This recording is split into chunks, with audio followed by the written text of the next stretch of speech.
السلام عليكم ورحمة الله تعالى وبركاته.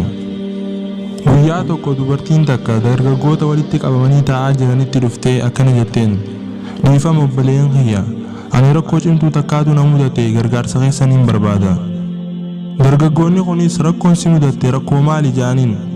Yeroo kana isiinis ani jaarsi kiyya eegama naa bahe waggaa 10 tahee jira. Jiruun jiraachuu isaatii fi du'uu isaa hin beeku.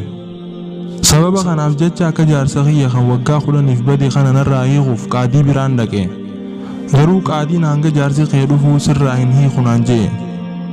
Saniifuu isin keessaa nama tokko kan iddoo jaarsa kiyyaa bu'ee na hiikuu isaa qaadii irratti mirkaneessuun barbaada. Yeroo kana dargaggoonni kun jalaa didan. Isinis jalaa diduu isaanii kana yommuu arkitu, hayyemee namni dirhama 500 kannee fi rakkoo kana na furu jetteen. Yeroo kana dargaggoota keessaa tokko ka'ee wajjin deemee qaadii bira waliin gahan. Qaadiinis dargaggeessa kana akkuma arkeeni ati abbaa warraa isiitii jee gaafate. Dargaggeessi kunis jeen.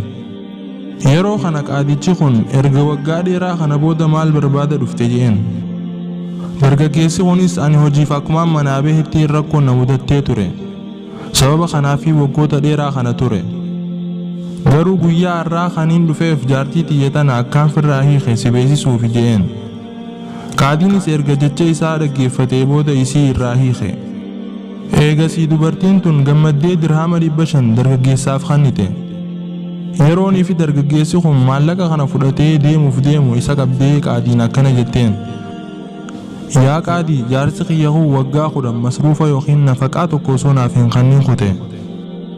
Yeroo kana qaadichi kun masruufa yookiin nafaqaan kee dirhama meeqa jeen.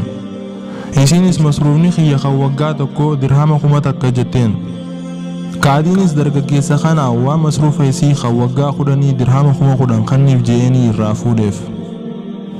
Kana jechuun namni ragaa dharaan yookiin sobaan namaaf bahe galanni isaa addunyaa irratti kana fakkaata. Akkasuma gaafa qiyaamaatiis qixaaxa hamaa isa eeggata.